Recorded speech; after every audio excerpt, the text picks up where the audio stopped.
Adam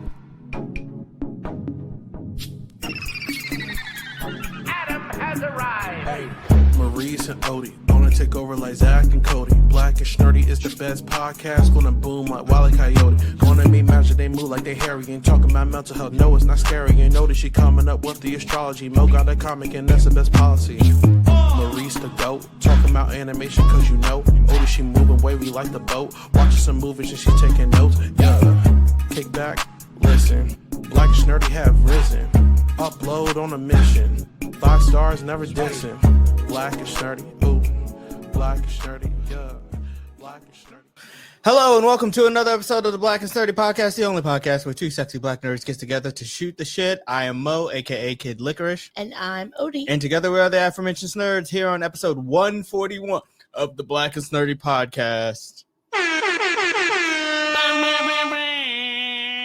How are you doing today? I'm all right. I mean, I'm not feeling that great. But I'm here. Mm-hmm. I'm queer. Get used to it. Yes, that's the way we should be. We're here, we're queer, get used to it. Boom. And for the listeners, they're probably already used to us being all gay and shit.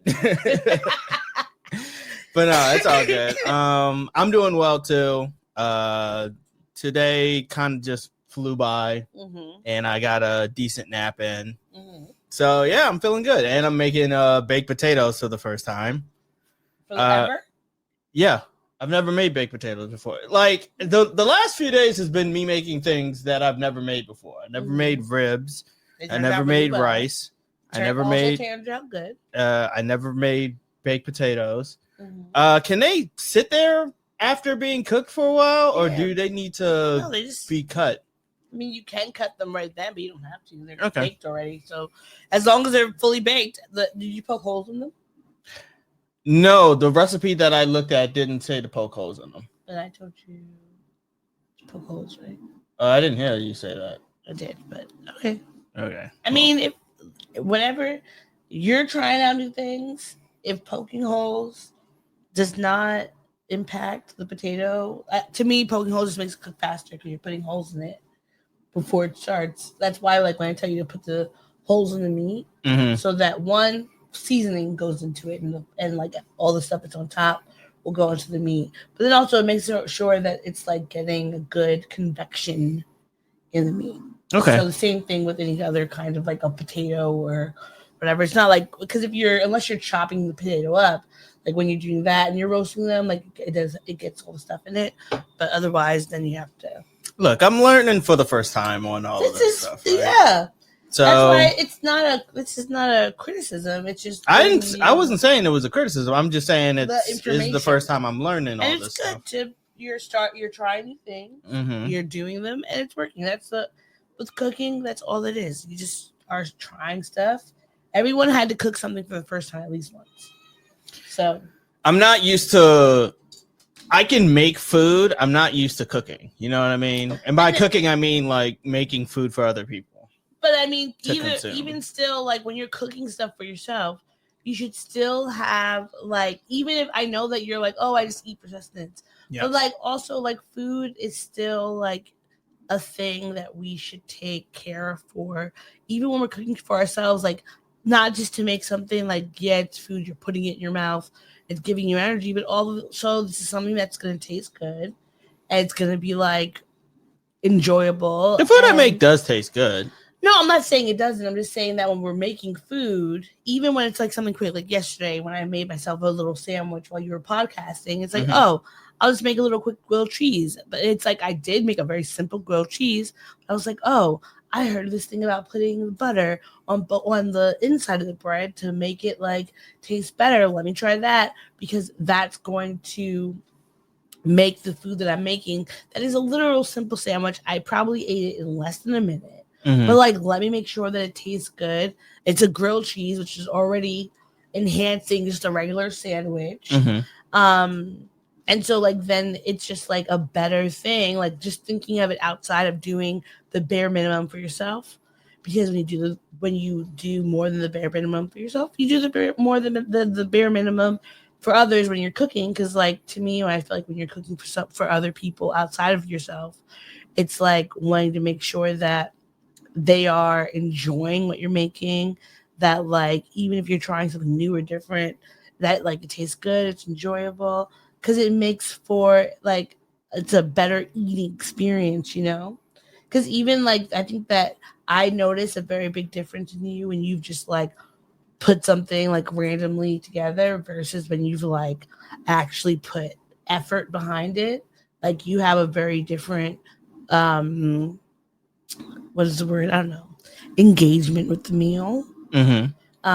Because even if you don't realize it, it's like when you put effort behind something, it's like even more enjoyable, and like you're having a more of like a moment with the thing versus just kind of like, you know, slapping it together and learning all these things you're adding to your repertoire.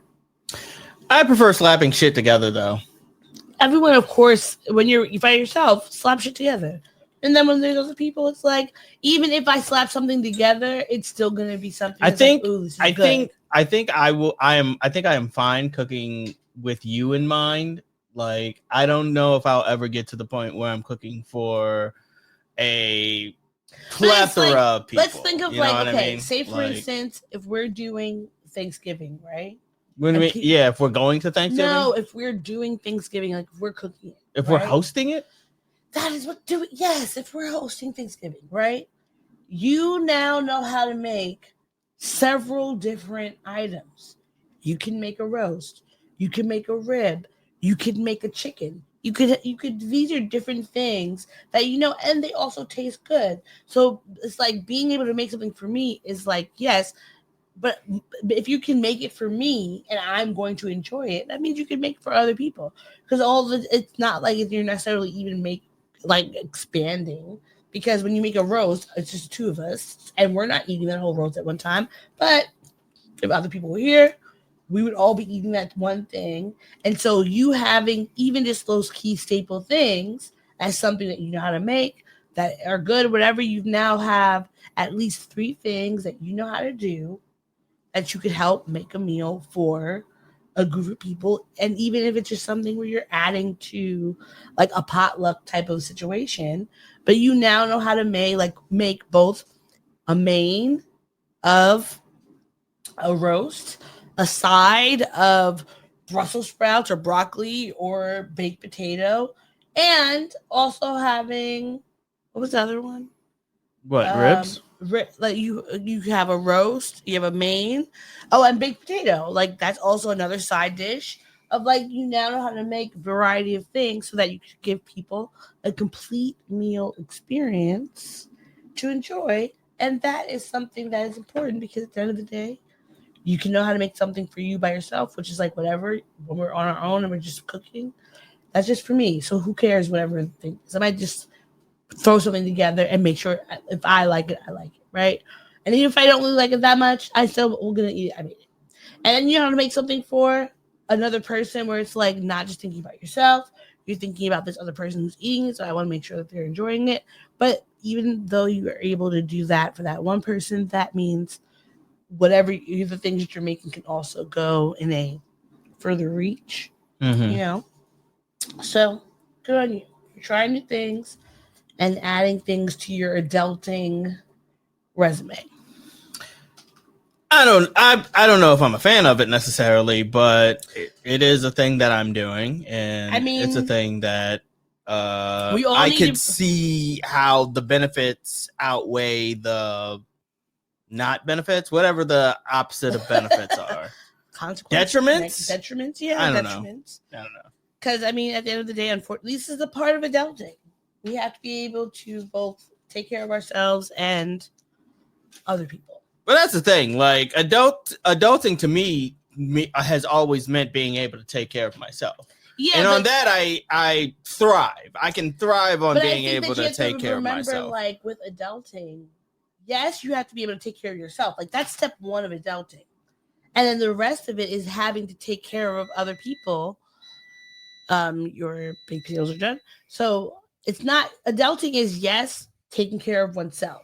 So that means all the bare minimum things I can do, right? Yes. And then number 2 is taking care of someone else. And even if that's in talking about, that's like maybe it could be like an intimate situation where it's like a partner. And then of course, then I would say step 3 would be taking care of what? Your community? No, like taking care of then children, like, or being a caretaker, because being a caretaker then that's another layer. And then taking care of the older people, like being a caretaker 2.5 is then now you're taking care of the older people, whether it's your parents, aunts, uncles, whomever, grandparents. That's another level. And then of course taking care of your community is like another level of things, because at the end of the day, like each section of our life, we have different responsibilities that are put on us. Most people in our age range, I think it's from the age of like 30 to 50, they call us the sandwich generation, because you're generally taking care of children as well as taking care of parents. Because children, most people by 30 on average, they might start having kids, right? Sure. But if we're 30 and say on average, most of our parents had us between the ages of 30 and 35. Sure. That means your parents are between the ages of 60 and 80. And if that's the case, there are different things that happen to people at that age. Yeah. We know that like all of our parents at this point have had some sort of medical situation or intervention, even if it wasn't, whether it was big or small. Sure. So, and then there's just like thinking about them, like they're getting older. So what's going on with them, their health, different aspects of their life that you have to take care of. And those of us who are blessed enough to have parents who don't have anything major going on, it's still something that you think about. And then it's like, if they do have something that goes on that is more like long-term or requires you to take care of them or whatever, even if it's a short period of time, that's still something you have to do. So we are in that situation, because by the time you're in your 60s, because in general, most people don't live to like 120. You can imagine by the time you're in your 60s, our parents have transitioned. And then you still might be thinking about your children, but then you have gone into that spot where now you are thinking about, you subtract one and add somebody thinking about you, compared to us where we would have 2 up and going back up, whether it's your children, below whether it's your children, above where it's your parents. But then you just move. We are always moving into another spot of like life, another tier. It's like a tier system. And of different responsibilities, you know? Sure. So I think that it's like we have to constantly be mindful of that. And even though these things, they might feel annoying and it's like, or burdensome or whatever the case may be, it's like somebody else has always been there to do that thing for you. And you are just kind of stepping into that next phase of life. And also we have the opportunities of the option of not stepping into those different phases. If you never want to have to take care of anyone but yourself in a very intimate situation, you never have to be partnered. If you never want to have to take care of someone else in this aspect of having a child, also very up to you. The only thing that is something where you think of it's guaranteed in this, or guaranteed because one, some people's parents pass away before they get to this age. Some people have toxic situations with their parents, so they would not have to necessarily feel any sort of need or want to have that reciprocal taking care of relationship. But I do think that it's a blessing to be able to have that relationship with your parents where you can be the ones to take care of them the way that they took care of you, you know, and it just keeps, it's like a cycle. But we can choose which ones we want. It's like, these are things where if it feels like this is going to be something that you hate and you just don't want to have to do it at all, you don't have to ever get partnered. You don't have to ever have children, which is our free will, whether it's just countries is always a different thing. But you don't have to do it. The only thing is, like, should we be taking care of our community? In my opinion, yes. because we are nothing without community, and our community is always going to take care of us regardless. So we should be able to be reciprocal in that space and in that way, because being selfish does not add anything to our lives. It just kind of takes away from our community benefit. Mm-hmm. But, you know. Sorry. A portion of what you said reminded me that Handmaid's Tale is coming back for a final season. It is. Okay, so this is the thing. I low-key want to watch the final season. Have you watched any of the other seasons? I watched the first 2 seasons. Oh, okay. But how many seasons are there? I think it's 6. 6? 5 or 6. Jesus. I think it's season 5 or 6 because it came on during the pandemic, right? It came on before the pandemic. It was right? before. I didn't watch it until quarantine. Yeah. So I think it came out around that time. I think it's been off TV because of the pandemic, but I think that it was around before the pandemic. I think that it was around probably 2019 to like 2022. 2017. 2017. Okay. So that I started watching it 2020 during the pandemic. First 2 seasons were scaring the shit out of me. Well, it had 2 different feelings. One, I didn't like it. I felt uncomfortable because I'm like, this is exactly what's going on right now. 5 seasons with the 6th season coming out in 2 days. Yes. And then 2, I had watched that Hulu documentary called The Family, which is crazy because it's an actual documentary of like these people who have been like in the Tea Party or like these super evangelical folks who are in this sort of Handmaid's Tale sort of mindset, that how they've been gaining power for all this time. And so watching that and watching Handmaid's Tale freaked me out. And so after season 2, I stopped watching because it was making me stressed out. And then 2, I don't like this whole Harriet Tubman Underground Railroad allegory that they're doing with a white woman. Okay, yeah. It seems unbelievable. But the thing about it is the book, because white women wouldn't be helping other white women or other black or brown or queer or whatever women. But I think about also like this book came out in the 70s, right? At that time, you had black women, brown women, yellow women, across the spectrum of non-white women who were experiencing forced breeding, forced what is it called when you can make someone not have sterilization? Yeah. Sexual trafficking, all those things were happening. Like, this is not new. It has not been new in history. We think about during slavery times. The forced sterilization, which up until I want to say the 80s, because I think it was either Puerto Rico or somewhere in South America where the American government in the like 60s, 70s, 80s was sterilizing people. Like, these things are not new. And we already see the amount of, when we talk about these camps, we were forcing people to work while they're being maltreated and in dangerous circumstances. Prisons. I mean, we know, and general, and farming too, because that's another labor issue. So it's like, these things have always been happening. So framing it in a way for like white people, this is not new. And that's why it scares them so much. But I feel like for me as a black woman who is aware of history, like, this is not some new scary thing to me. The thing that's scariest about it is that it's old. Yeah. And I feel like now it's happening again, but it's involving white women, which means for black women, it's going to be even worse. Yes, because it's always worse for women of color than it is for white women. If white women have to suffer, then you better believe everybody else is suffering more. Exactly. And so it's like, so I was telling my students we were talking about Reconstruction and like suffrage and stuff. And I told them the quote where Susan B. Anthony was like, I'd rather cut off my right arm than give my vote to a black man before the woman. But even when she said woman, she wasn't really meaning all women. Not all women.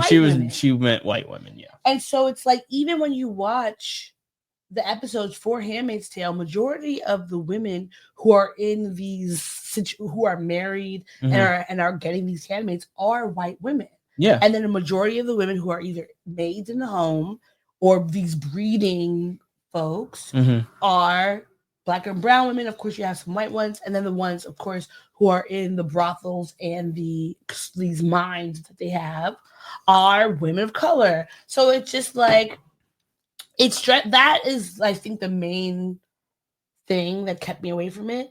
But the second part of it was, it just was like, it felt too close to home of what's happening right now. Sure. Even then, all with the Roe v. Wade being overturned, and all this extreme evangelical, even compared to when we were younger, voices in government and in places of power. Exactly. And then just watching that documentary, it was just like too much. And I remember there was So then why do you want to watch the final season? The only reason I want to watch the final season is because it's actually the end, so I can see how everything goes. And then if I want, I can. But don't you have to? If you've only, it's the six seasons. So You've only watched the first two. So now you have to 3 watch 3 more in order to catch up.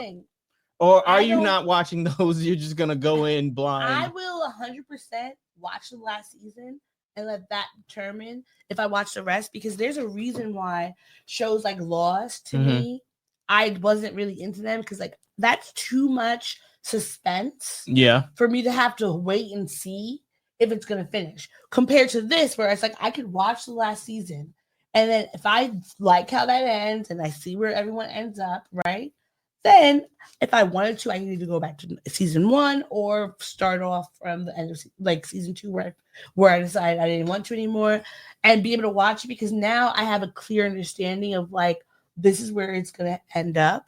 And I don't have to worry about like, is this person going to die? What horrible end are they going to have?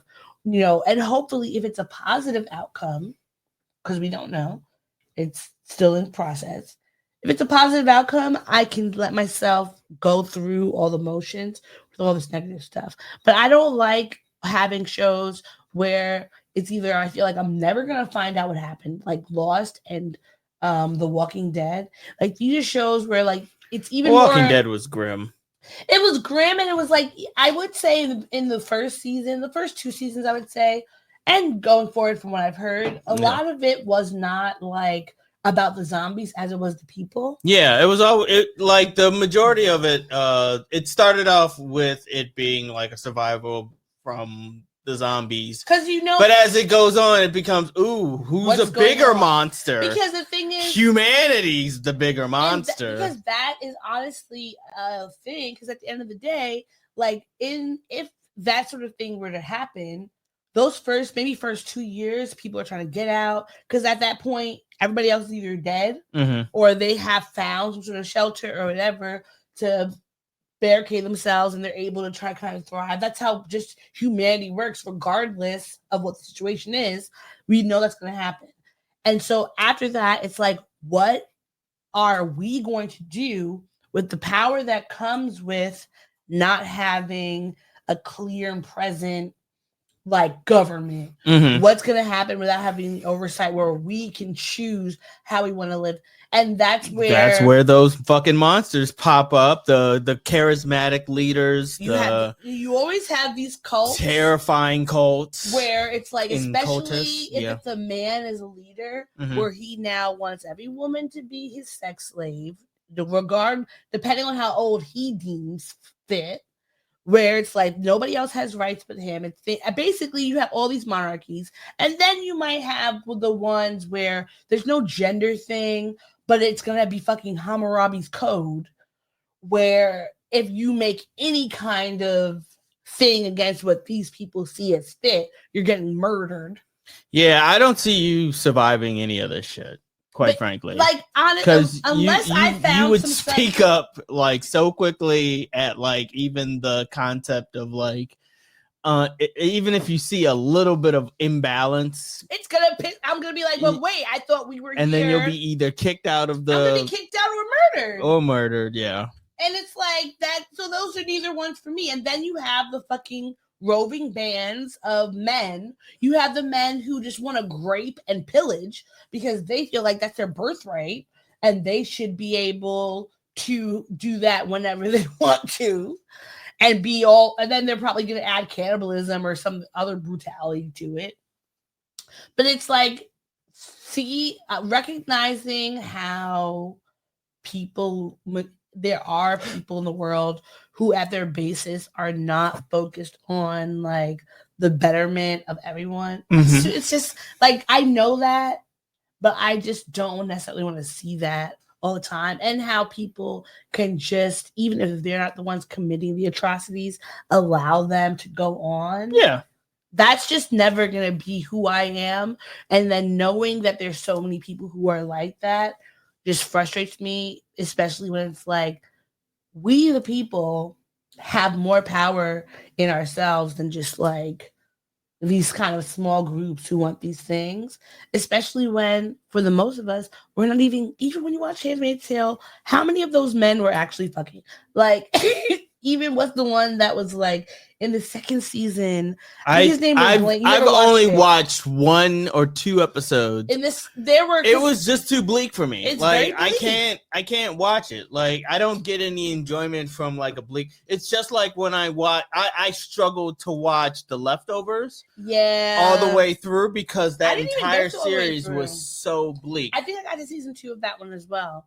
I think those are things where it's like, when it's so bleak like that, I need to have you finish the series. Then I can go back because I can see how it ends. Oh, I never go back.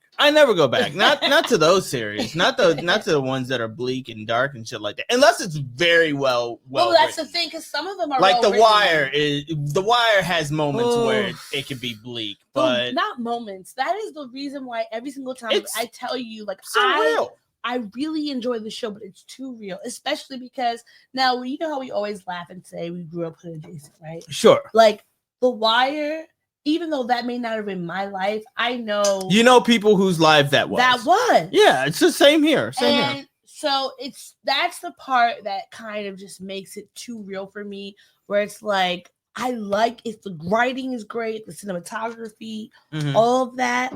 But because of the realness, I think maybe it's like triggering something.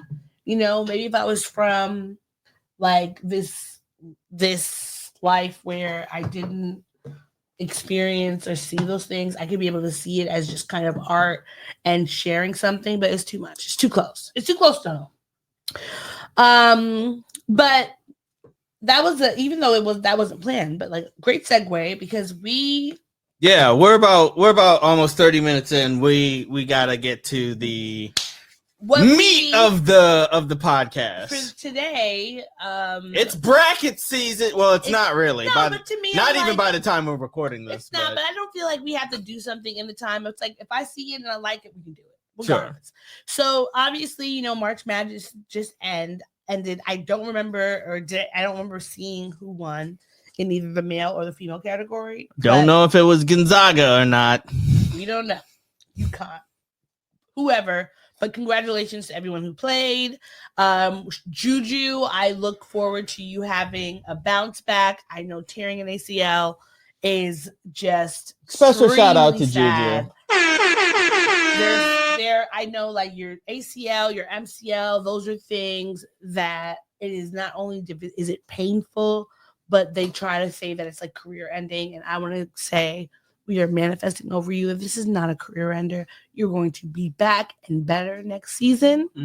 Okay. And regardless whether you want to come back to the court, we stand you, and you're going to have 1,000,001 possibilities and opportunities and blessings available to you.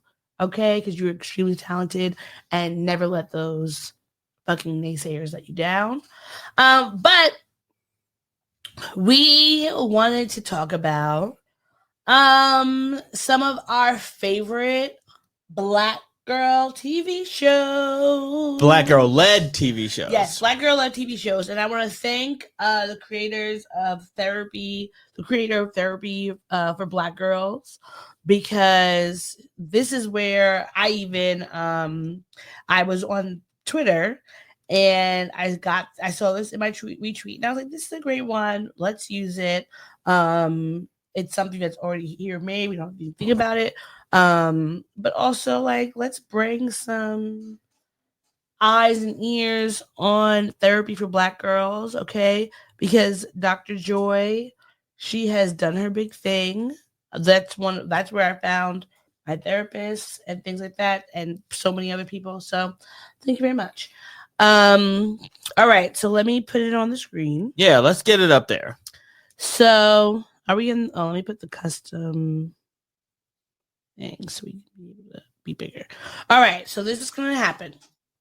You and I I'm going to give us the 2 ones. Mm-hmm. We will both discuss reason why we Mhm. think they should be chosen, and then we'll do a 3, 2, 1, boom, and I'll type in who it is. Okay? When you say you'll type in who it is, like we're voting? Yeah, we gotta vote. Yeah, we gotta vote, and then 3, 2, 1, we vote. Yeah. Okay. What if we get a tie? Ooh, if we get a tie, that's a good question. There's just 2 of us. All right. What do you think? A rock, paper, scissors? Sure. Rock, paper, scissors. Out of 1 or out of 2? Best out of 3. We could do Out it of real 3. quickly. Yeah. All right. Okay.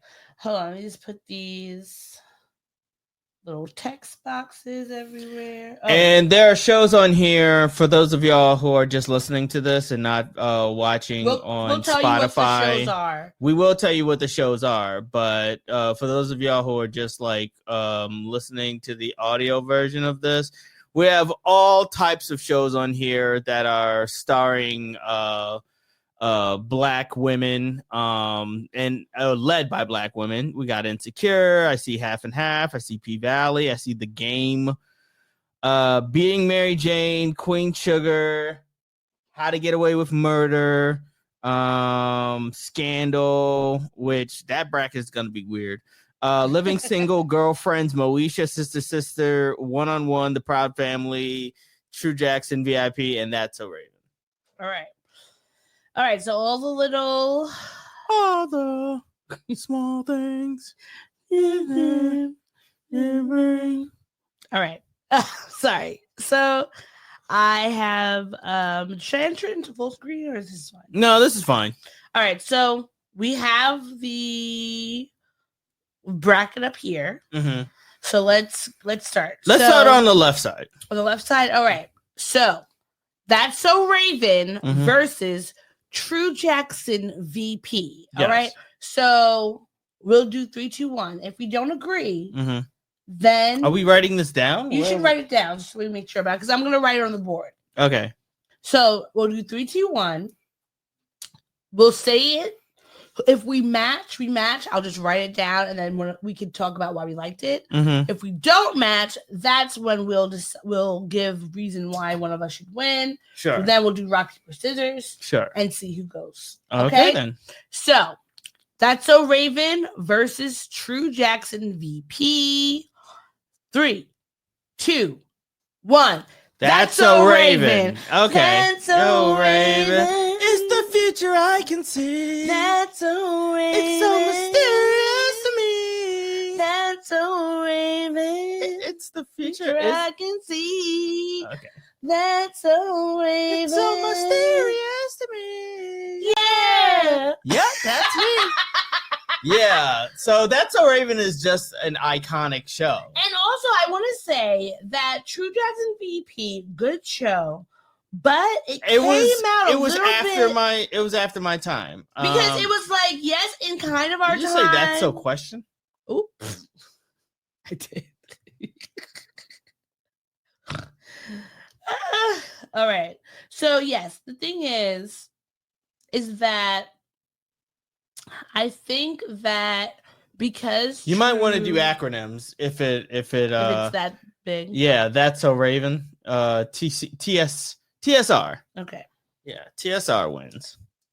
So I think that because it came out a little bit after what we were like when we were like not in Disney Channel because I've always been in Disney Channel, but like it wasn't the same as when True Jackson was Nickelodeon. Oh, Nickelodeon, yes. And I think it came out a few years after, and then even though I think by the time it came out, we were out of that teen Disney phase. Yeah, we were either in like senior high school or freshman year. Let me see when it came out. But I think because it didn't, because of the fact that like Keke Palmer's a few years younger than us. Yes. So it's like by that point, I was like, this is not. It's like cool, but not really for me. Okay. Oh no, 2008. When did That's So Raven come out?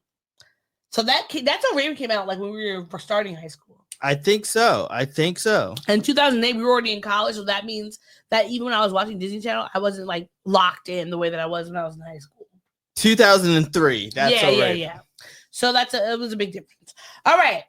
Next one. So you want to do the last first, right? Yeah. So then we have the Proud Family or one. Ooh. Or one-on-one. One-on-one. Ooh. Okay, you do the countdown. All right. 3, 2, 1.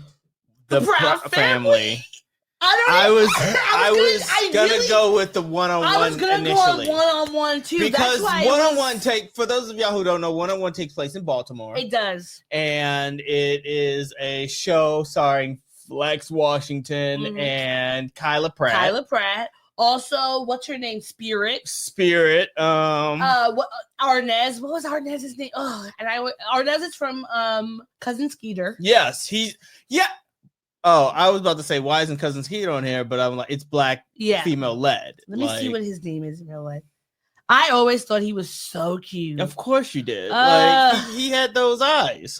But he just in general, I just thought he was cute. And then, of course, by the time he got to one-on-one, then it had progressed from just regular cute. Robert Richard. Everyone says that he's that white guy's doppelganger. Oh, what is that? Robert Richard's white doppelganger. I'm going to find his name, which I do. Robert Richard. Yeah. Oh, I just thought of something kind of terrible. Hold on here. Let's do that while you're looking that up. Okay, I found the name. Let me see if I can. Let me make sure I find his. Has he been in anything recent? He might. Okay, Robert Richard and Neil McDonough. Which, go look up Neil McDonough. Let me see if I can take a bit. If this will. Let me do a little screenshot and put it in there because I feel like when you all see it, you are going to. He was in Coach Carter. Yeah, he was. He was Samuel L. Jackson's son. Okay. Well, he. I mean, it looks like he still gets work. I mean, he's been working. Yeah. RSVP, I Disconnect, Sweetwater. What's the last thing he did? The very last thing, or the very most recent thing? Most recent thing. House of Vicious. I don't know. I don't know what that is either. It might be a BET thing. Or 2B. The Fobbits. The what? He's chief on the Fobbits. I don't know what that is. It sounds like a. It sounds like a slur for hobbits. Slur for gay hobbits. All right, that is not it. Never mind. All right. It's a short drama. I don't know where any of these things are. Is he Canadian? I don't think so. It is hot. Either way, go look up Robert Richard and Neil McDonough and you'll know there. Anyway. Yeah. Next up is Sister versus Moesha. This is stressful. Oh! This is so stressful. All right, come on, let's go. I don't know. 3, 2, 1. Moesha. There we go. And the only reason why Sister, which is a classic, the knock on it is that it also contains Marcus Houston. Oh my god! That was my sexy reason. That's the only reason, because there's a thing. If you know anything about these shows, like I think Moesha. Because I honestly would go Sister over Moesha, because I realized watching Moesha nowadays as a full-grown adult, Moesha is a brat. Oh, she's 100%. She was super privileged and entitled and mean to her friend. Yes, she was. Remember when she was not a good friend. She made fun of who was Niecy and what was the other one's name? Niecy and what was the other one's name? I know Hakeem. Hakeem. Oh, R.I.P. R.I.P. Hakeem. Countess Vaughn's character from the Parkers. Yes.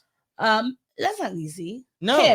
Kim. She was Kim. I remember watching episodes and like of them being mean to her because she was a little thicker than them. But when I remember being a little kid and like, of course, at that time, like people saying like Kim's so fat, she's so fat, she's so fat. Yeah. But then like watching it now, you're like, no, she wasn't.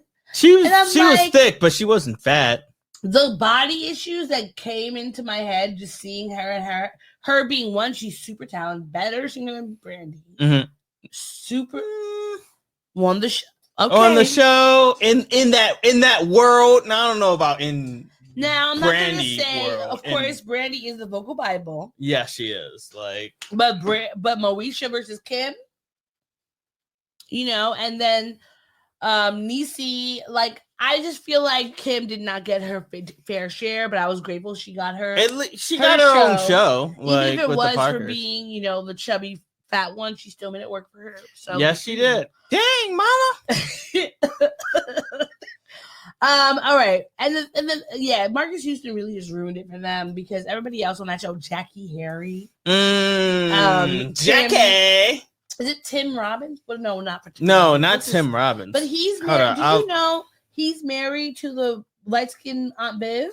They've been married for years. The father from Sister? Really? He and light-skinned Aunt Viv have been married for years. And I think also, like, for me, Moesha, like, I loved her because of the fact that, like, she wore braids. And I remember Tim Reed. I used to get in so much, like, bullied about wearing braids because one, I went to school with a bunch of white people, and then the black people, they weren't wearing like extension braids. What is it, the braids? So Moesha was my inspiration, but I found out years later that allegedly she might have been wearing a wig. Oh, like that entire time? Yeah. Okay. Which that pissed me off. I'm like, damn, I used to think like, wow, we're kindred spirits. Because I have to sit here for hours on end, and so do you. But no, you don't. You just got a fucking lace front. All right. So wait. Oh, okay. The next one, girlfriends. No, okay. I'll do the countdown. Okay. Girlfriends versus living single. 3, 2, 1. Living single. Girlfriends. I gotta go with girlfriends. Wow. I'm going with girlfriends. Okay. Only yes. Living single walked so that girlfriends could fly or whatever the fuck mode of transportation that is. But I do think that girlfriends had it. There was something about girlfriends had so much like compelling drama to it in addition to the humor. Whereas Living Single was kind of light and playful, and it got heavy from time to time, but like Girlfriends, like it could be as light and dark as it wanted to from episode to episode. I remember the AIDS episode, the one episode where like I forget if it was like a knife or a sex toy or something like that. Yeah, and why would it be it was a knife.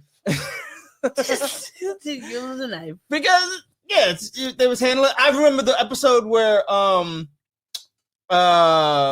the Free Spirit, her sister came to town and said the N-word, her white adopted sister, said the N-word in a Jay-Z song. H to the Izzo. I remember it because when I watched it back a few years later, when it was streaming during quarantine, and they just put some generic hip hop in there because they couldn't afford H to the Izzo, obviously. And then it's just like rap, nigga, rap, and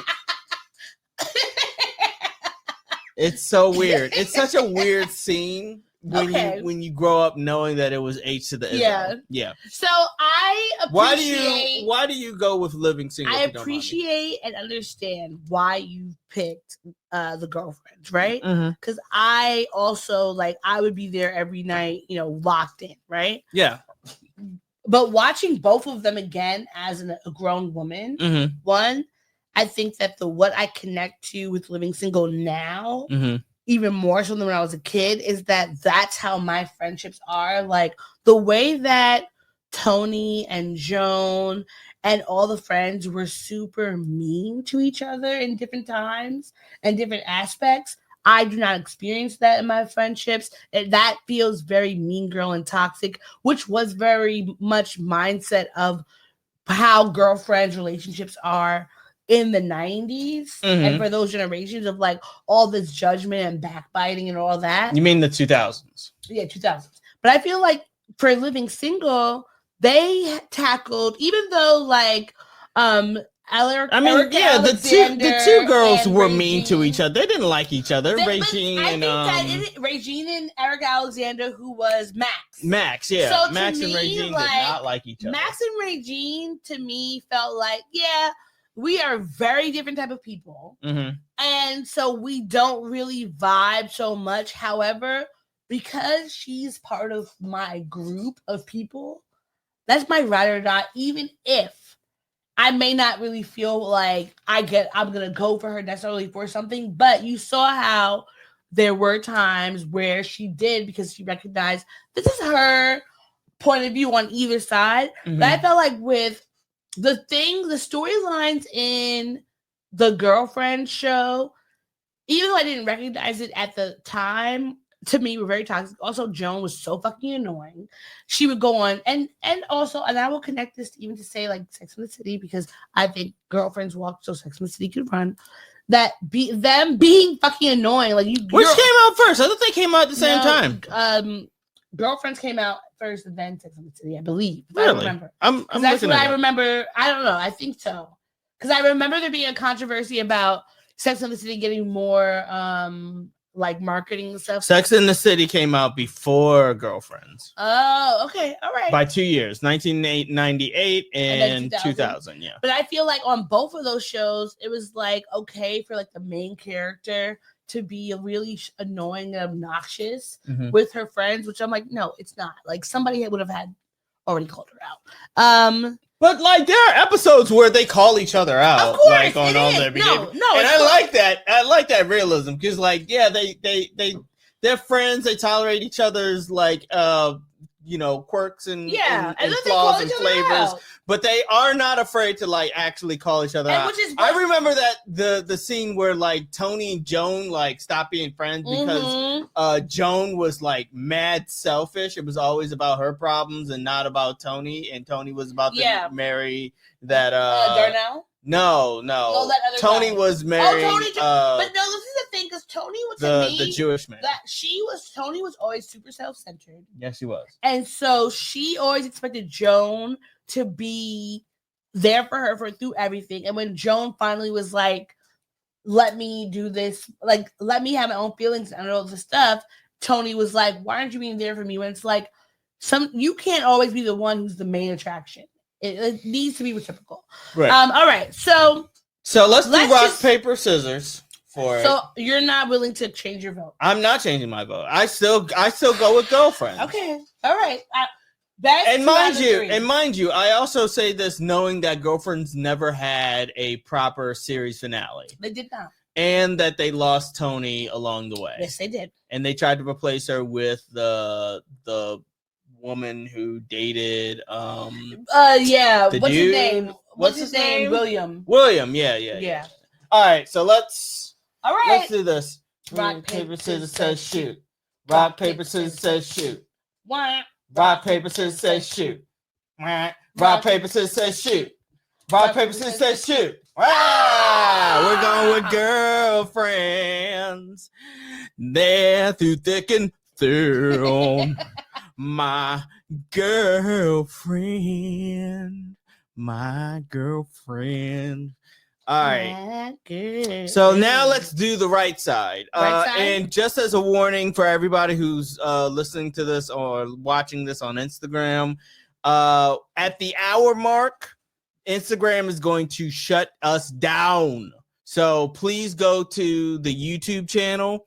I will make sure to put the link to the YouTube channel into the body of the Instagram when this is playing. Oh, we also need to figure out when to do last week's episode on Instagram. So or just go watch it from Instagram on YouTube from the beginning. Yeah, watch it on YouTube from the beginning, or watch it on Spotify. Now we're doing videos on Spotify or Facebook. Okay, so now we have Insecure versus Half and Half. Oh my God, this is terrible. This is getting harder and harder. No, this one's pretty easy. I will say that this one is really easy, and this is, and mind you, this is challenging for me because at least one of these shows I had a huge crush on one of the main leads, and I thought she was so fucking sexy. But then again, I went through a phase of colorism existed, I guess, in the 90s. You guess? 2000s. You guess? Yeah. I had a type. Anyhow, and then my type evolved over time. It changed. So this is why it's difficult for me. Why? Is because both of these shows I feel are so integral to like different aspects of my life. Of you have a blended family, and you're also insecure. Well, yeah, I wasn't. You're the nerdy black girl, yeah, or awkward black girl. Yes, and you're from a blended family, so half and half makes a lot of sense why you would be on the fence for both of those. But there can be only one. So how about we do a countdown? I'll do the countdown. Okay, 3, 2, 1. Insecure. There we go. Insecure. Issa Rae, you have made a lasting. We were just talking about rap shit the other day and how it sucks that it canceled. And now you were thinking that maybe we didn't watch the last episode for another because it just canceled. But to me, my thing was like, I loved the show so much, I don't want it to end. Mm-hmm. So once I knew that like they weren't getting another season, I was like, I now have to hoard this last. Is that why? I feel like that's kind of the reasoning why you said you never finished Broad City. No. I finished Broad City. I told you I can't rewatch it. Oh, okay. Because it gets so frustrating because they're just being too dumb and too white woman-y. Yeah. Which at the time I was able to get, but I feel like now because I'm outside of that space. It's funny to me that Girls and Broad City were such these big things for white girls of the Gen Z generation or something. And years later, after, no one's talking about it. And the thing is, I never liked their Girls. legacy is nowhere to be found. I never liked Girls, but I definitely did like Broad City because I did feel connected to it. Yeah, I liked Broad City too. But I think that whenever I tried to rewatch Girls, Lena Waithe was so fucking annoying, and her friends were so fucking annoying. I couldn't do it, especially for someone who like loves Sex and the City, and they always used to have like the connection to it. And it's like a trashy Sex in the City. And then not trashy, but like dumb, dumber. Because Sex and the City they are sometimes, except for a few of them, sometimes they are fucking annoying. Piss you off. Sex in the City for our 20s, I guess. That's what they always try to say. And so me watching, I was like, no, if this would have been what Sex and the City was, I would have cut this shit off.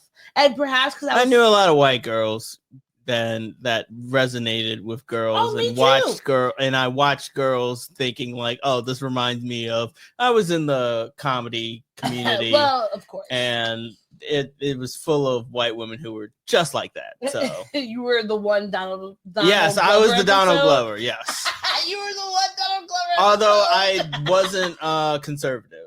Well, wait, isn't that how that episode goes? Like, it turns out he's a black conservative. Yeah, because she thought like, "Ooh, black guy." He's yeah. All right, so half and half. I want to say that I'm really sorry that I could not keep you in here because of the blended family bit.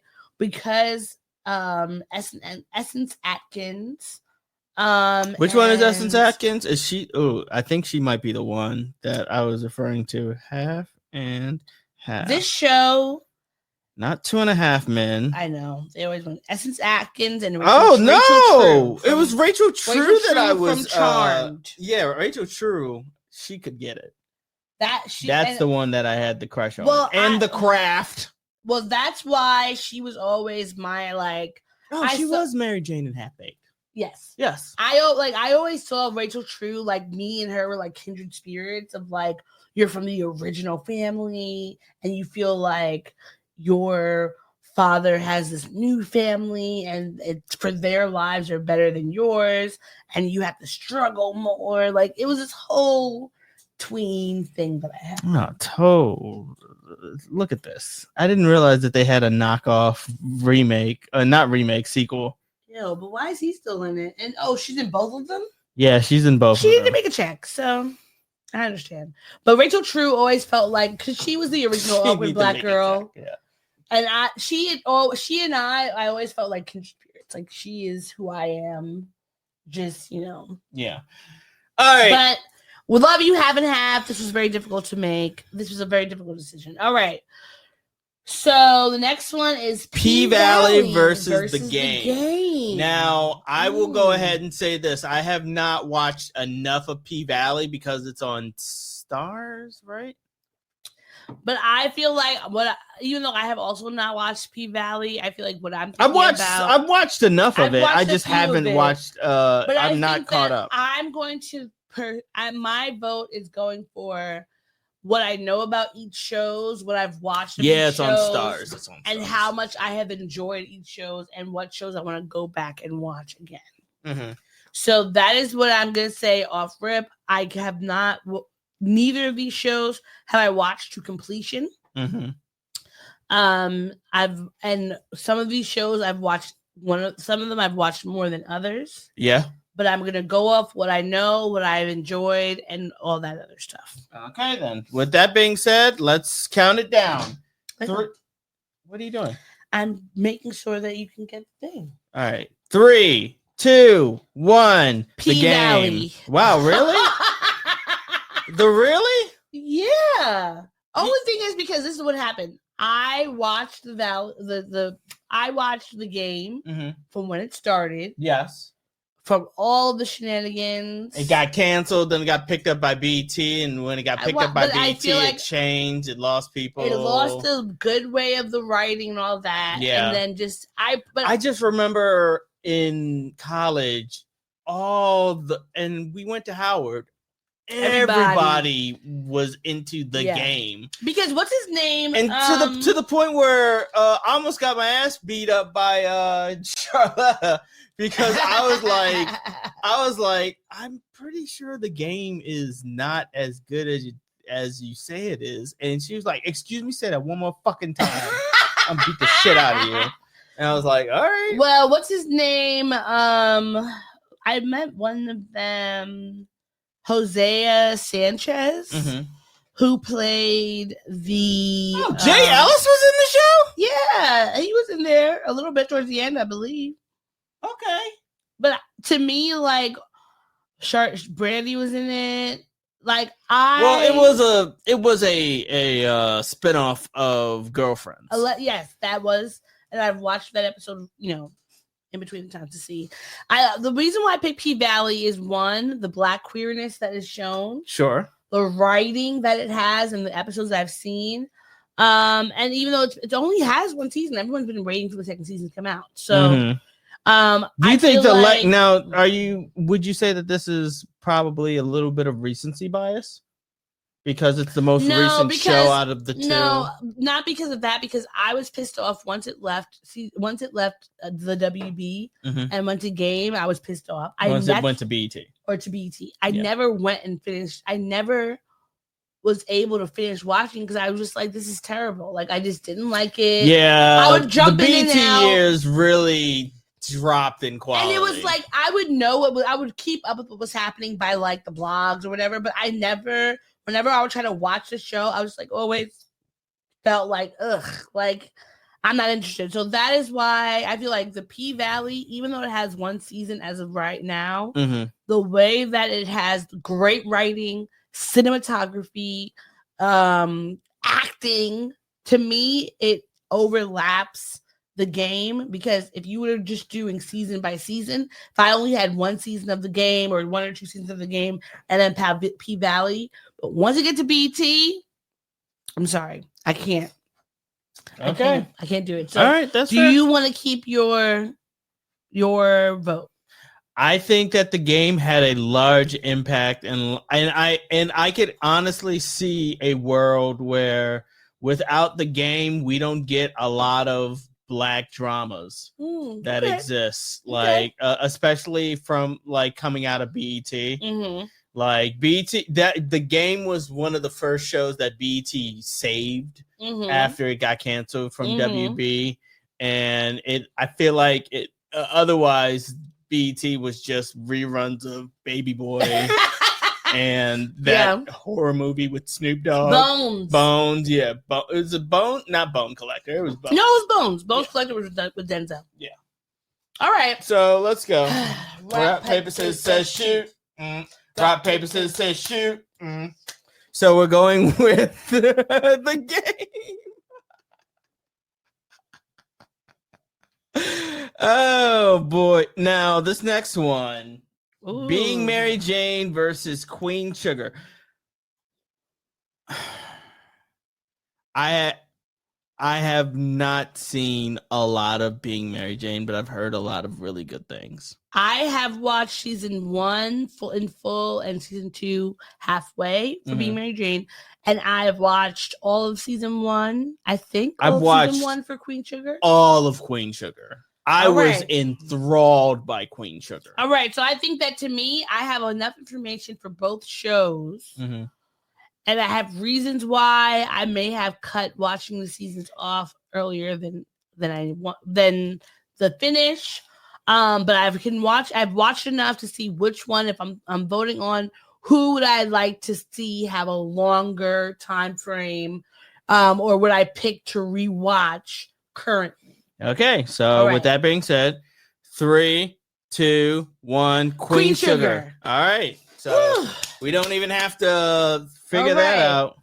Queen Sugar. The only reason I didn't really finish it because it was just so stressful for me because it was a lot. It was like there was a lot going on. Ava DuVernay is a great ass. Yeah, she producer, everything. She makes you feel it.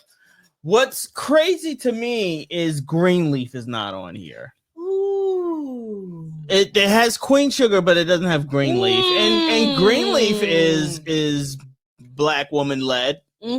So I'm just saying, Greenleaf exists too. And you got Keith Yayvid, but for Queen Sugar, the only more like what? Keith Yayvid. Keith Yayvid. Okay, that's the title. He's he's a man. You got the thing right there. That's as my mom would say. He's a man. It's only because he has that voice. He has the most black voice I've ever heard. That voice is the voice that. That's the voice. It's the quintessential black voice. Are you ready? Are you ready? You know he's the voice of him in Frog Princess. He's the voice of the villain. I don't know why I thought that was Samuel Jackson. No, that's Keith Yayvid. Okay. That's why I just started singing that song. I know that, but I mean, I don't know why I thought it was somebody else. All right. This next one is really difficult for me. How to Get Away with Murder or Scandal? They're both very pivotal. Okay. So let's just say both of them. I did not watch the last season. That because both of them stressed me out so much. I have only seen a little bit of both. I love both of them. It was just that both of them were just like, oh my God, like every week. This is one of those shows where I would feel the need to like fast forward to the end of the episode so I can get, because Shonda, and you know I love Grey's Anatomy, so I already know. Grey's Anatomy. Well, most of us are. Yeah. Grey's Anatomy is one of those shows too, so it's like, when she did How to Get Away with Murder and Scandal, like that was my Thursdays, my friends and I with our freaking popcorn and wine to get through. So this is different. This is honestly. All right. So with that being said, I don't even want to do this one because I'm so like. We have to. So all right. Let's go into it. 3, 2, 1. Scandal. Oh, okay. And this is the thing. I love both of these shows. Both shows are really good, but it's because Scandal started it off. Like I remember when Scandal started. I remember it had a Columbus short, and the way my friends and I would literally be just locked in. Watching that's very difficult. All right. So it's on Prime. Okay. Yeah. I didn't realize that. Because I had to actually rewatch it because like I watched up until I think the 5th season and I didn't want to watch the last season because I was just like, I need to. Yeah, it has 7 seasons and only the first 3 seasons are on Prime? No, but there's other seasons on I think Netflix or something. It's on Roku and Plex. But that's annoying because, like, I'm watching, with Law and Order. Mm-hmm. I stopped watching regular Law and Order because it goes up until season 20. Mm-hmm. But there's the next season on Hulu is 21. Where are the rest of the 4 seasons? You mean Peacock? Peacock, yeah. So, like, where are the rest of the 4 seasons? It's annoying. And they only started it at season 13. Well, I mean, but with Law and Order, it's not like they're following one through storyline. You know what I mean? I like to watch. Whenever I've done my rewatch of Law and Order SVU, they're like Pringles. I start from season 1, even though I can pop in and out, right? Mm-hmm. But I'll start from season 1, episode 1. I'll go through, and I like that because I get to see the things that they've changed, they've done differently, what things pop in and pop out. I don't like when they break up these seasons. Just put it all on one thing. Why? Like, you bought one part of it, buy the rest of them so that we can watch the whole thing. All right, so now we've done the first initial brackets. Yeah, now we're in the 1, 2, 3, 4, 5, the 8. The what is it's Sweet 16 and then the Grade 8. Grade 8? Maybe. Is it Grade 8? Maybe it's Grade 8. All right. That name is just popping out to me. All right. Yeah. So the first one, That's So Raven and the Proud Family. All right. Are you ready? Yeah. All right. Oh, why am I doing rock, paper, scissors? 3, 2, 1. Proud That's So Family. Raven. Oh. Wow. Okay, let me explain. Okay. Like, the Proud Family was the first, like, animated black family that I had seen in a long time. Like, I'd seen a lot of animated shows up until that point that had, like, Wayne Head. Do you remember Wayne Head? Yeah, I do. You remember Seabear and Jamal? All of these fucking black but none of them was like a black family sitcom. Yeah. That was dueling out life lessons. And then they brought it back for a little bit, although for obvious reasons Orlando Brown's character Sticky did not come back. Yes. Now, speaking of his other show, That's So Raven. That's So Raven also came back. And still Orlando Brown did not come back. But they had, Raven's house or whatever, and it goes even further. And to me, the same way you felt for the animation, I felt for, like, having a black girl, having a black cast, except for Chelsea. But even still, she was super an ally. Yeah, she was on the side of righteousness. Having a black cast, the mom, the dad, everybody, the brother, all these people on Disney Channel that I loved watching so much. And, like, I used to love, of course, what's the one? The fact that they were blue because they were ashy was really funny. That's hilarious. But with That's So Raven, they had the literal, like, it wasn't just animated black or just making it up. Like, this is real black people. Not to mention, we did not get real black people on screen doing things, having a black mother and father, a black brother, black people on the screen doing blackness.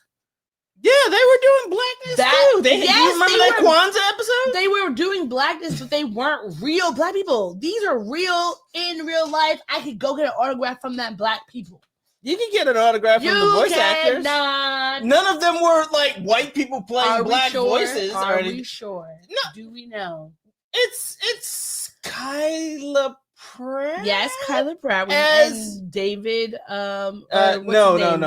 Tommy Davidson. Tommy Davidson. But I'm just saying, like, looking at black people who are on the screen, Carlos Mencia, written up and animated, is a different feeling.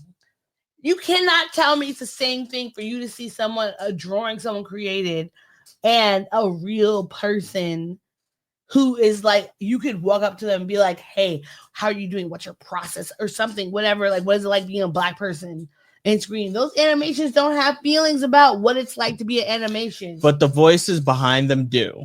Okay. And we don't give enough credit to the black voices that have been in the Phil Lamar. Those people are so important. Kevin Michael Richardson. But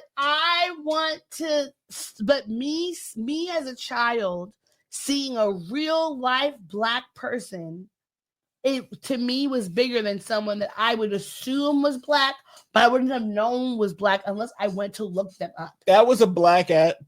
The Proud Family was a black ass show with black ass voices. But you had to look that up, didn't you? I never had to look up to figure out if they were black voices. This isn't for sure. This isn't a Family Guy fucking show where like the black voices are done by white That's people. So Raven. You see black people, not fake black people. And yet their stories were 100% as real as could be. They were. They dealt with lots of various things.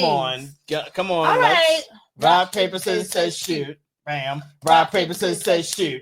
Bam. Rock, paper, scissors, says shoot. Bam. Ah! We're going with the Proud Family. So there we go. Sorry, that's so Raven. Okay, I will say. I guess you didn't see that in your future. The Proud Family is a really good show. Yes, it is. Even be. All right, so let's go.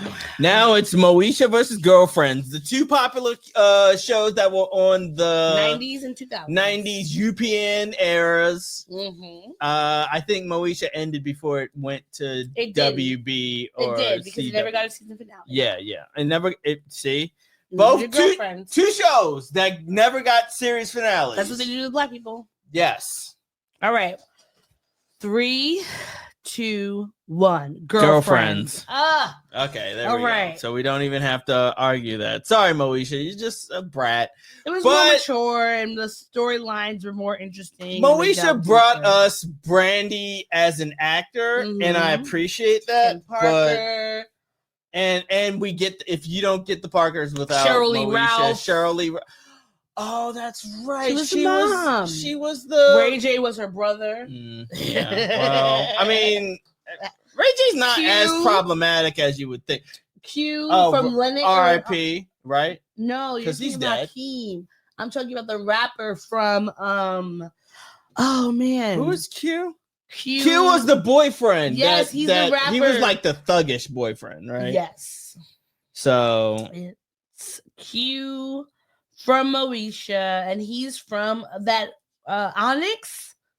I believe it's Onyx was the name of his Bernie Mac was Uncle Bernie on the show. Okay, look at that. Oh, Bernie Mac. Love him. But Fredo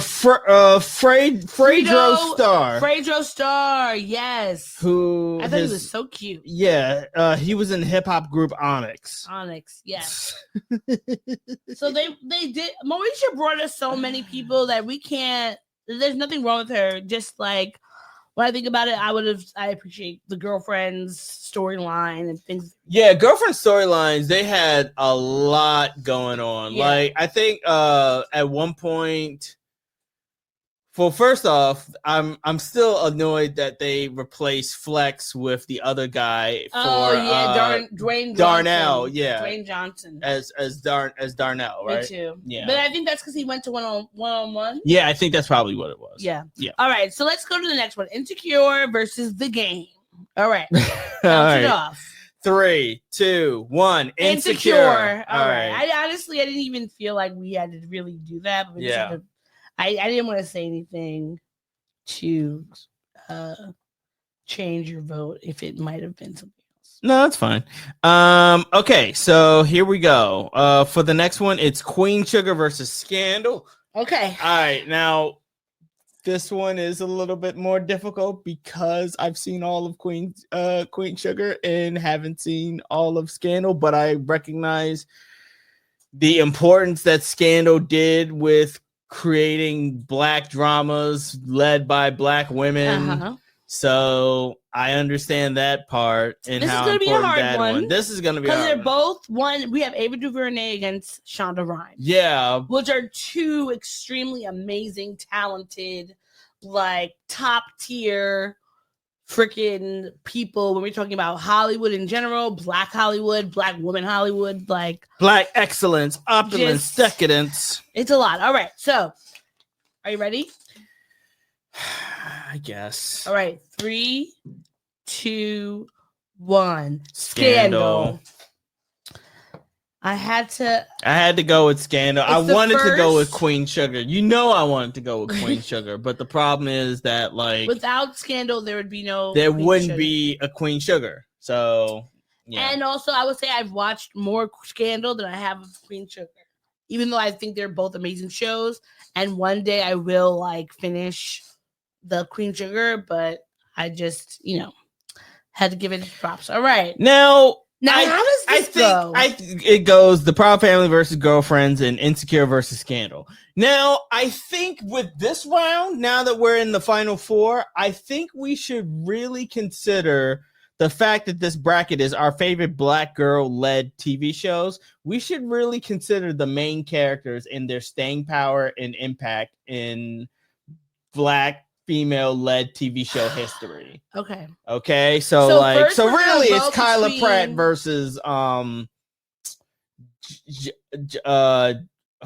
who is Joan?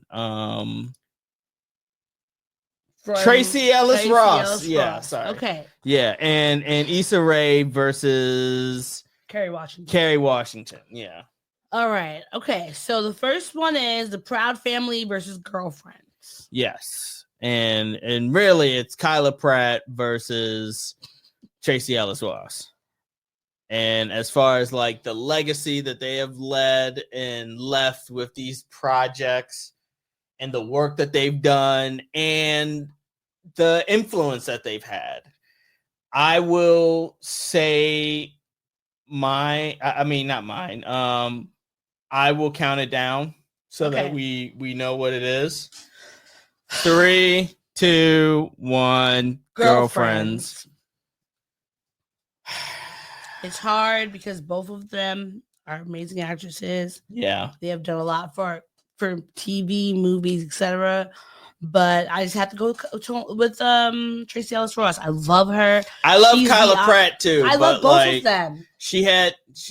But Tracee Ellis Ross, she has been around for longer. Not only has she been around for longer, she was on. She has done so much. She went from Girlfriends to Blackish. Right, Between the Lines was Blackish pre. Remember on that show with Malcolm Jamal Warner? I liked that show too, and then she went to Blackish. Malcolm Jamal. Warning. And then she went to Blackish. Yes. And then, she's doing, and she's, to me, I love her social media. Mm-hmm. I love seeing her as like a 50-something woman who is always just her most self. And you know what? I love that. And isn't she not married with kids? She's not married. She has no children. She's always and she's happy about that. She flaunts the fuck out of it. And I'm like, I love that. Dope as hell. That just look at that. Makes me feel so biological good. Clock be damned. Like, fuck out of here. To me, I'm just like, especially because knowing, like, as a woman, how people constantly try to push that down your throat. If you need to be married, you need to have kids. You need to have kids. You need to have a man. It turns out that you can just be happy, but in whatever way that you choose. Mm-hmm. And that is okay. But I think that I love that about her. And she always is just like praising women, especially Black women. So that's why she gets my vote. All right. Yeah. So our next one is between Insecure and Scandal. And really it's Issa Rae versus Kerry Washington. This is going to be difficult. Oh, my God. This is going to be a little bit difficult. Probably more so for you than it is for me. Scandal. Let me just pull up Kerry Washington's. I should have really looked at this before. This is just to be doing because this is difficult. I do not know. That's right. She was in Django Unchained. God. There's so many for both of them. There's so many good things. This is like. Have you seen the 688? Yeah. No. This is really not. I've not seen that yet. I do want to watch it though. Okay. Because I wrote about them a few years ago. If there's enough time tonight, maybe pop it in. But. All right, so we have to go through Kerry Washington versus but the thing about all right, no, I'm gonna save my votes I'm gonna my explanation for after. All right, are you ready? Mm-hmm. Why isn't it? Okay. 3, 2, 1. Insecure. Wow, really? Why'd you go with Insecure instead of Scandal? Here's the thing.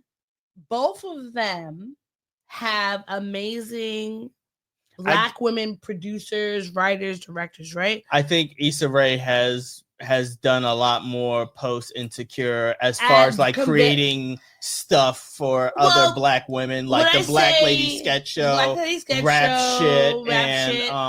But then isn't there also, another show that's coming out? I feel like she's working on something else. She's in the Black Mirror right now. She's in the both in writing and directing and acting. She has had a lot on there. And then also when I think about Insecure, I also think about what's her name on Insecure, Kelly. Natasha Rothwell. Mm-hmm.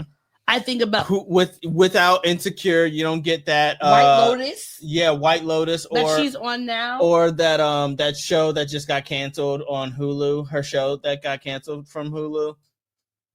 Not Survival of the Thickest. What is it called? Oh, it was something dialogue. How to dialogue. I want to watch that now because I did not think it was gonna get. But I heard that people liked it, so I had friends who watched it. So you have Natasha Rothwell, Yvonne Orji. You know, she's doing the Pop the Balloon show now, yeah, which I've had feelings about. But good for her. I just don't like the Pop the Balloon show, to be honest. You don't like it? I don't like that. Like, even I just don't feel like it could be something that was just. It was pretty clever initially when it first came out, but like now people are being mean about the balloon popping. Like the one that we watched at Super Bowl or whatever that was, where like the dude just literally kept putting the balloon on the floor and like stomping on it, and I'm just like, dude, like why? It's just like trying to show the world. Remember the one I showed you from the Howard dude? Yeah. There's just too much. Or like the nerdy Black dude.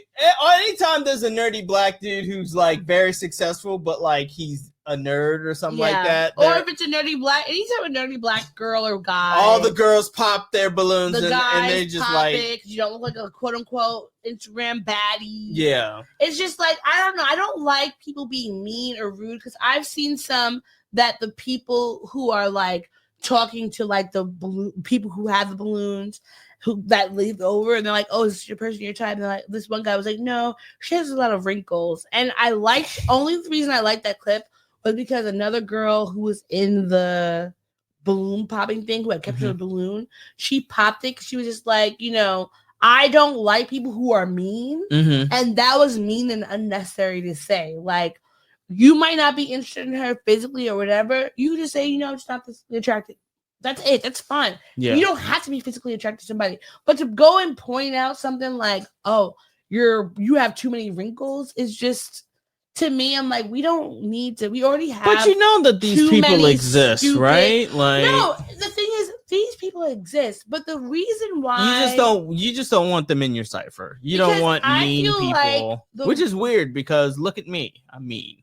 I'm a mean fuck. I think that the way that you have people who will be like, you know, these stupid conversations about these $200 dates and is Cheesecake Factory a date and all these other bullshit things that come on the Black Twitter timeline, those are actually negatively impacting dating and relationships for both Black Twitter and everybody else because everybody's only spying on Black Twitter. So anything that happens for us goes out into the ether, and then these children are seeing it and doing extra stuff. So I'm just like, I just don't like that sort of vibe.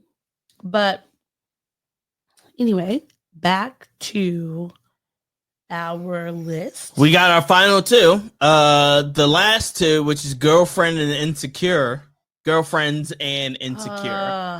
This one might be a little bit challenging, I would say, because not just Tracee Ellis Ross, but the entire history of the show, the legacy of these shows. And then you have Issa Rae, who has her own legacy. She's created her own legacy. So much for Black TV and just TV in general.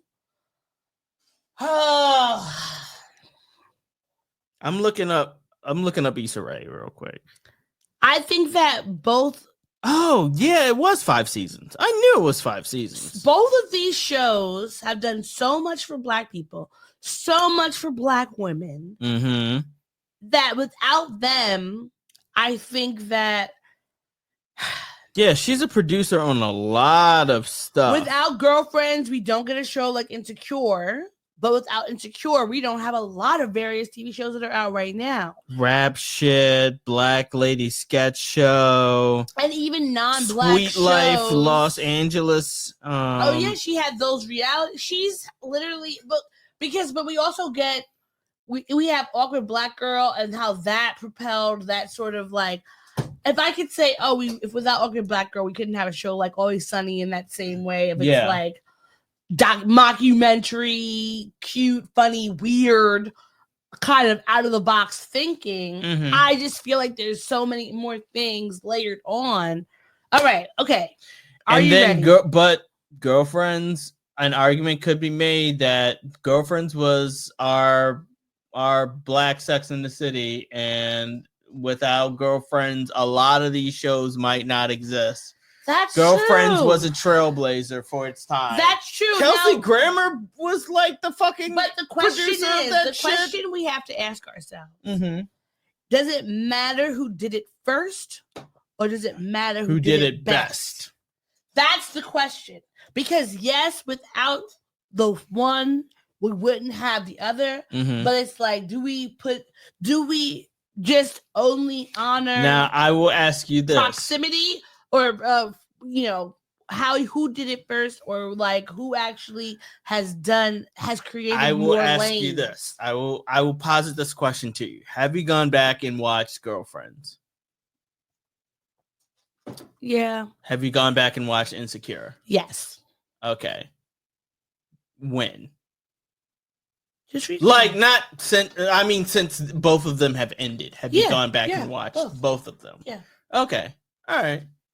Then why the fuck don't you watch those instead of watching Law and Order, fucking Criminal Intent bullshit? You don't have to talk about. This is my It's fine. pop culture indulgence. All right. Okay. Yeah. All right. So, are you ready? All right. Let's do it. Go. Are you ready? Let's do it. Are you ready? 3, 2, 1. Insecure. There we go. Oh, And I was gonna go with Girlfriends, but I think that at the end of the day, Issa Rae has been a powerful voice for Yes. Black women in the media space. Mhm. She's doing a lot of really good things, and her legacy is still growing. You know what I mean? I 100% I agree, and I think of like the way that I will say perhaps this might be recency bias, but I think about the fact that like when I am watching these shows, which of these shows do I really like? When I want, like, me going back and watching them, Mm-hmm. I would much rather finish Insecure than finish Girlfriends, because I didn't even finish really watching Girlfriends because I was getting so annoyed. But with Insecure, even when I'm annoyed, I can still push through because I still feel like there's Insecure things has that an bring in- actual ending. Yeah, and I Even just feel though like I could enjoy did it. not agree with that ending. Like I still to this day think that things could have worked out with that fucking bipolar dude. Yeah. I forget his name. Yeah, Nathan. And Nathan, yeah. I still think Nathan was a better choice than motherfucking Yeah, ugh, god damn it. But yeah. whatever. I also thought that they wrote off that bisexual dude in the first season, Yeah, I like didn't like really quickly. Yeah. Like and yeah, like when he pops up again, it's like, yeah, he has a girlfriend because yeah, he might like dudes, but he likes women too, and be more open-minded. And you could have Yvonne been Orji. happy and enjoying and all this stuff. You way could have been earlier than that. Yeah, you could have been kikiing it up, walking down the street, being like, "Oh, aren't they attractive?" Like, you could have been having somebody who agrees with you instead of being like, "Oh, why are you asking me if they're attractive?" She Like, literally I'm said- insecure about my manhood because I don't look at guys like that. She literally had to wait 3 to 4 more seasons of her life because she had this weird obsession with also he was talking about like, yes, I'm bisexual. I had this experience in like college that let me know that like, yeah, I would be I'm down for anyone, which is like, okay, wasn't like a weird or a secret or something like that where she should feel this kind of like insecurity. But like, for you to be so insecure about your partner having interest in someone in the same sex, I feel like that's going to create all like your jealousy and weirdness is going to manifest that same way with the same sex, and that's going to be annoying in general. So like, it was just, I didn't feel bad for her and all her trials and ups and downs. But Yeah. also good for him that he was actually with someone who actually wanted to be with him. Yeah. And wasn't going to be weird and judgmental. Because then it's like, if y'all were to have kids, you're going to be weird and judgmental to your child, depending on what they say they like or who they love when they grow up. And fuck you for not giving Lil Rel a shot. Like, Yeah. he was very much like, I liked him a lot. I liked him a lot too. He was funny. He was charming. And he's attractive. He was attractive. Even before Little Rel had lost all this weight, I always thought he was so attractive. And then they just sort of passed it off like there wasn't even a scene of them not really like working out. It was just like the next scene was just like, I just couldn't make it work. Or like, and I'm like, what the fuck, dude? Yeah. Like, just are because you he kidding was me? a little bit like had a little bit more meat on him. Like, I just felt like that was just such a shallow We thing. call that the bone crusher. And When you got that gut and you just lay that on top of them and you crush them. Yes, you could be an obtuse angle, or you could be a parallel and crush them. Let them feel stomach to stomach. Well, she was missing out. So good for Bone crusher. I'm still saying congratulations to Insecure because you want to know what? When there's going to be another show that comes out after Insecure that has these same kind of relationship situation things. Hopefully they learn a lot from them. But yeah, so that was our bracket. That was our bracket for this episode. one. And Oh, wrong one. thank you everybody for playing around with us. Tell us, write in, let us know what you got. If you had any, if you had different brackets, differences. let us know, because like we want to hear what y'all brackets were. Like, which one came out in your top 4 and your top 8, and which one came out number 1. Like, some people may have put Queen Sugar or Proud Family all the way through. It's very true. And why? We'd be curious to know if you did and why. And also, if there are other type of bracket type of things y'all want us to do, let us know so we can create that for you and put some things on the list. Yeah, brackets are fun. They are fun. Yeah. Shout out to Ballin' Out Super, my friend Lawson, who's had me on his podcast. I'm on the Patreon episode, so get those Patreons from him so you can hear me. And I'm talking about anime brackets. So the best anime of all time. Turns out Fearin' is really popular in that audience, and I just started watching it today.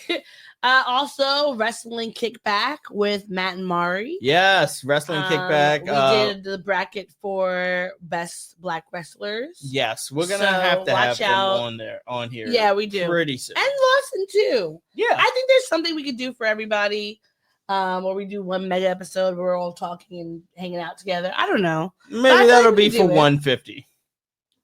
Or 200. Because we're getting close. Yeah, we are getting close. We're getting close. Maybe one group for 150 and then another group, but everybody for 200. Yeah, sure. It'll be a big party. Sure. All right. So thank you for coming. Thank you for hanging out with us, listening, sharing, tweeting, commenting, etc., etc., etc. Don't forget to go on our YouTube, Facebook, Twitter, Instagram, everywhere. Linktree, right? I think we. Oh no Linktree yet. Okay, anywhere we are. That's just $128, and I'm like, we still have to do our taxes. Follow us, like us, subscribe, comment on your favorite episodes, and just tune in with us next week and every other week to see what kind of shenanigans we got going on. Yes, we'll be back soon for more mirth, mayhem, and I don't know, music, whatever the next music. M is.